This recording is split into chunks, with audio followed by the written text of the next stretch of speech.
Hello friends, welcome to SAT, Center Institution at Marthamadi, free education to all.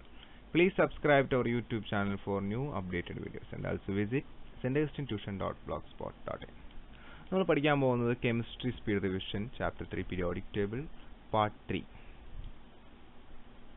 കഴിഞ്ഞ വീഡിയോസിൽ നമ്മൾ എന്തൊക്കെ പഠിച്ചു? നമ്മൾ ഇലക്ട്രോണിക് കോൺഫിഗറേഷൻ എഴുതാൻ പഠിച്ചു, പീരീഡ്, ഗ്രൂപ്പ് എഴുതാൻ പഠിച്ചു, അതുപോലെ തന്നെ അയോണിക് ബോണ്ടും കോവാലന്റ് ബോണ്ടും കാണാനൊക്കെ പഠിച്ചു. അത് കണ്ടിട്ടില്ലെങ്കിൽ നിങ്ങൾ ആ പാർട്ട് 1ഉം 2ഉം കണ്ടതിന് ശേഷം ഈ വീഡിയോ കാണാം. ഇന്ന് നമ്മൾ പഠിക്കാൻ പോകുന്നത് പീരിയോഡിക് ട്രെൻഡ്സ് ആണ്. പീരിയോഡിക് ട്രെൻഡ്സ് വെരി സിമ്പിൾ ആണ്, എന്നാൽ വെരി ഇമ്പോർട്ടൻറ്റും ആണ്. ഓക്കെ, പീരിയോഡിക് ട്രെൻഡ്സ് എന്താണെന്ന് നോക്കാം. അതായത് നമുക്ക് നോക്കിയാൽ അറിയാം, ഒരു ആറ്റം ഗ്രൂപ്പിൽ താഴേക്ക് വരുന്നതോറും ഇങ്ങനെ വലുതായി വരും. അതോ അതാ ഗ്രൂപ്പിൽ ഇങ്ങോട്ട് സൈഡിലേക്ക് പോകുന്തോറും ആറ്റം എന്താണ് ചെറുതായി വരും. ഉണ്ടോ? അപ്പോൾ അറ്റോമിക് സൈസ് ഇതിൻ്റെ കാര്യമാണ് നമ്മൾ ആദ്യം പറയാൻ പോകുന്നത്. അറ്റോമിക് സൈസ്, ആറ്റത്തിൻ്റെ വലിപ്പം. ഫസ്റ്റ് ഗ്രൂപ്പിൽ നമ്മൾ ഡൗൺ ദ ഗ്രൂപ്പ് എന്നുവെച്ചാൽ മുകളിൽ നിന്ന് താഴേക്ക് നമ്മൾ വരുമ്പോൾ അറ്റോമിക് സൈസ് ഇൻക്രീസസ്. ഓക്കെ, പീരീഡിൽ നമ്മൾ പറയുന്നത് ലെഫ്റ്റ് ടു റൈറ്റ് ആണ്. ലെഫ്റ്റ് ടു റൈറ്റ്, ഇടതു നിന്ന് വലത്തേക്ക് പോകുന്തോറും അറ്റോമിക് സൈസ് ഡിക്രീസസ്. ഇത്രയേ ഉള്ളൂ.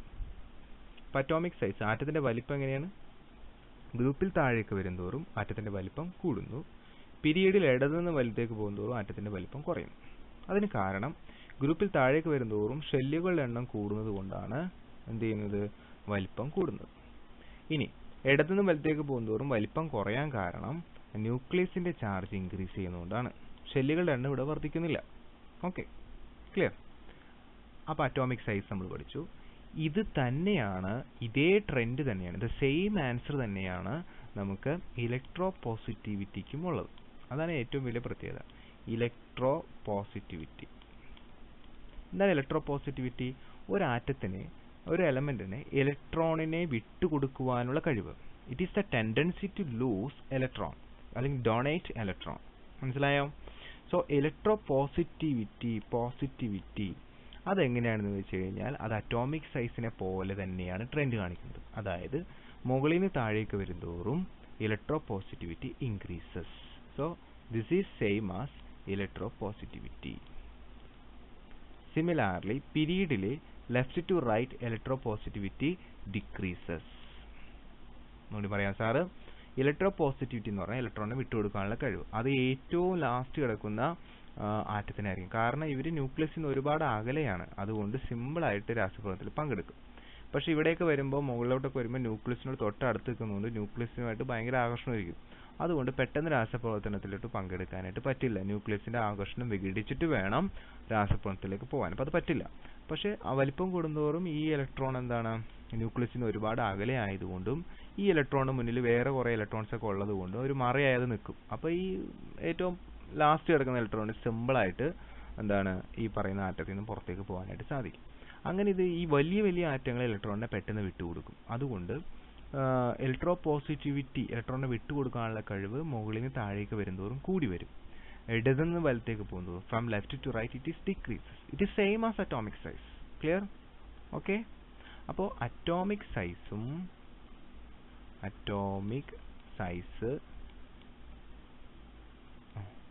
Group, period. ഗ്രൂപ്പിൽ നമ്മൾ ഡൗൺ ആയിട്ടുള്ളൊരു കാര്യമാണ് പറയുന്നത്. പീരീഡിൽ നമ്മൾ പറയുമ്പോൾ ലെഫ്റ്റ് ടു റൈറ്റ് ഉള്ള കാര്യമാണ്. അറ്റോമിക് സൈസ് ഡൗൺലി ഇൻക്രീസസ്, പീരീഡിൽ ഡിക്രീസസ്. ഇനി നമ്മൾ പറയുന്നത് ഇലക്ട്രോ പോസിറ്റിവിറ്റി. ഇത് സെയിം ട്രെൻഡാണ് കാണിക്കുന്നത്. ഓക്കെ, ഇനി പഠിക്കേണ്ടത് ഇലക്ട്രോ നെഗറ്റിവിറ്റി എന്ന് വെച്ച് കഴിഞ്ഞാൽ ഇലക്ട്രോ പോസിറ്റിവിറ്റി എന്താണോ നിങ്ങൾ മനസ്സിലാക്കിയിട്ടുള്ളത് അതിൻ്റെ ഓപ്പോസിറ്റാണ് ഇലക്ട്രോ നെഗറ്റിവിറ്റി. ഇലക്ട്രോ പോസിറ്റിവിറ്റി എന്ന് പറയുന്നത് എന്താണ്? ഡൊണേറ്റ് ഇലക്ട്രോൺ, ഇലക്ട്രോണിനെ വിട്ടുകൊടുക്കുക. ഇതോ ആക്സെപ്റ്റ് ഇലക്ട്രോൺ, ഇലക്ട്രോണിനെ സ്വീകരിക്കാനുള്ള കഴിവ്. അത് ഈ പറയുന്ന കഴിവിൻ്റെ എന്താണ് ഓപ്പോസിറ്റ് ആണ്.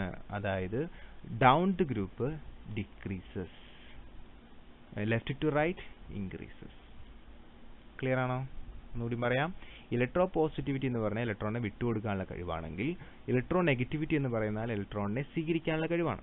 അത് ഇലക്ട്രോ പോസിറ്റിവിറ്റി എന്താണോ അതിൻ്റെ ഓപ്പോസിറ്റ് ആണ്.